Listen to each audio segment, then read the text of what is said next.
Pernahkah Anda mendengar kalimat satu titik sambungan yang buruk bisa bikin seluruh sistem kelistrikan mobil mati total? Nah, hari ini kita bakal memastikan hal itu nggak terjadi pada Anda. Selamat datang di panduan visual kita. Saya sangat antusias menemani Anda di sesi masterclass teknik penyolderan otomotif ini. Baik Anda baru pertama kali pegang solder, atau teknisi yang sekedar butuh penyegaran materi kelistrikan, kita akan ubah teori-teori rumit ini jadi praktek yang super simpel. Yuk, langsung aja kita mulai.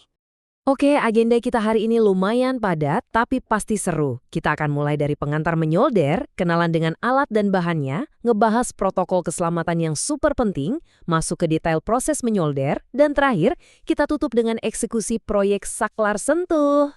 Masuk ke bagian pertama, pengantar menyolder. Kenapa sih kita harus paham teorinya dulu sebelum pegang alatnya? Gampangnya begini, menyolder itu pada dasarnya adalah proses menyambung dua logam menggunakan panas dan bahan pengisi. Nah, keajaibannya ada di sini. Bahan pengisi ini alias timah punya titik lebur yang jauh lebih rendah dari komponen yang mau kita sambung. Jadi, kita bisa melelehkan semacam lem logam ini dengan aman tanpa harus khawatir bikin sirkuit berharga Anda ikut meleleh atau rusak. Masuk akal kan? Coba perhatikan detail di gambar ini. Visual ini menjelaskannya dengan sangat brilian. Pas ujung solder itu manasin timah, ada fenomena fisika yang namanya efek kapilaritas.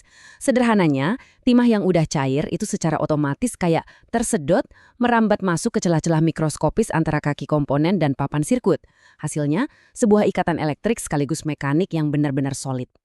Tapi tunggu dulu, ada pertarungan kimia tak kasat mata yang terus terjadi di permukaan logam itu. Oksigen di udara tuh ibarat musuh bebuyutan yang terus berusaha bikin lapisan karat atau oksidasi di logam, yang bikin timah cair susah nempel. Disinilah flux masuk sebagai pahlawan kita. Flux ini bahan pembersih ajaib. Dia nggak cuma ngusir oksidasi yang udah ada, tapi, dan ini yang paling penting, mencegah karat baru muncul saat logam lagi dipanasin. Tanpa flux, lupakan deh soal sambungan yang sempurna. Nah, teori dasar udah aman.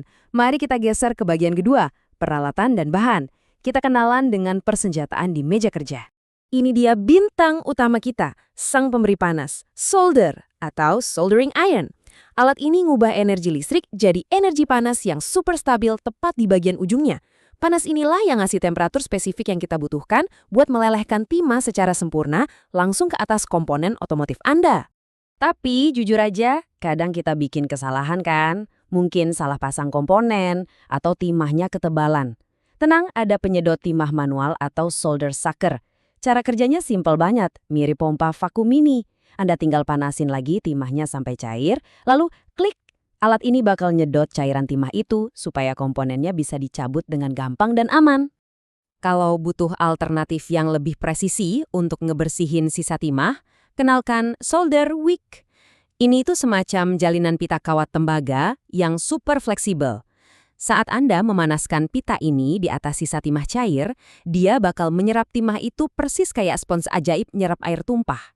Bikin permukaan sirkuit jadi super bersih lagi. Tentu saja, kita nggak boleh melupakan trio mekanik andalan ini. Tang kombinasi, tang lancip, dan tang potong. Percaya deh, Anda bakal butuh mereka. Ingat, komponen kelistrikan itu bisa panas banget pas disolder. Biarkan alat-alat ini yang kerja, memegang benda panas, ngebengkokin kaki komponen, dan motong sisa kawat biar hasil rakitan Anda rapi. Jangan pakai jari. Coba kita bandingkan sebentar dua bahan habis pakai utama kita ini. Timah itu sifat fisiknya lembut, gampang dibentuk, cepat leleh, dan bekunya juga super cepat. Di sisi lain, flux lebih ke agen pelindung kimiawi yang ngelawan oksidasi. Jadi, saat sifat fisik timah dikombinasikan secara pas dengan sifat kimia flux, boom, Anda dapat sambungan sirkuit yang tanpa cacat. Lanjut ke bagian ketiga. Ini yang sering diabaikan pemula, padahal ini tanda seorang profesional sejati, protokol keselamatan atau K3. Saya mau garis bawahi aturan emas ini. Jangan pernah menyentuh elemen pemanas atau ujung dari solder. Kedengarannya emang sepele banget ya. Tapi percaya deh, ujung besi ini suhunya bisa tembus ratusan derajat Celcius. Kalau soldernya nggak sengaja kesenggol dan jatuh, biarin aja jatuh. Jangan sok jagoan refleks mau nangkap alatnya di udara. Serius, biarin jatuh aja. Selain itu, jadikan hal-hal ini sebagai kebiasaan. Selalu taruh solder di dudukannya. Jangan asal digeletakkan di meja. Pastikan juga Anda kerja di ruangan yang sirkulasi udaranya bagus, karena asap flux itu nggak baik buat paru-paru jangka panjang. Oh ya, Dan karena timah itu kadang ada kandungan zat kimianya, wajib cuci tangan bersih-bersih setelah selesai merakit ya. Oke, bagian keempat. Meja kerja siap, aman, sekarang saatnya kita praktekkan proses menyolder itu sendiri. Menyolder itu ibarat sebuah tarian, butuh ritme dan ketepatan. Langkah pertama, pastikan permukaan papan PCB Anda benar-benar bersih dari kotoran. Langkah kedua, pasang komponen di lubangnya. Nah, langkah ketiga ini kuncinya. Tempelkan ujung solder sedemikian rupa sampai menyentuh kaki komponen dan jalur tembaga PCB secara bersamaan. Kedua permukaan ini wajib panas agar timah nanti bisa mengalir sempurna. Masuk langkah keempat. Dorong sedikit kawat timah ke titik pertemuan yang udah panas tadi. Ingat, dorong ke area pertemuannya, bukan langsung ditempel ke ujung soldernya.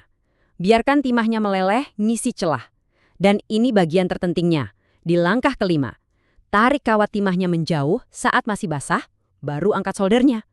Kalau kebalik, kawat timahnya bakal beku dan nempel mati di papan. Lakukan seluruh rangkaian gerakan ini secepat mungkin, maksimal 5 detik aja, biar komponennya nggak hangus kepanasan. Dan sampailah kita di bagian kelima. Ujian akhir dari panduan kita hari ini, merakit saklar sentuh. Ini dia daftar belanja atau Bill of Materials yang Anda butuhkan. Di sini kita bakal menguji semua teori tadi.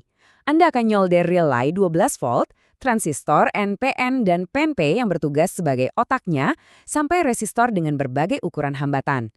Kaki komponennya beda-beda ukurannya loh, jadi ini bakal benar-benar menguji kontrol suhu dan seberapa stabil tangan Anda.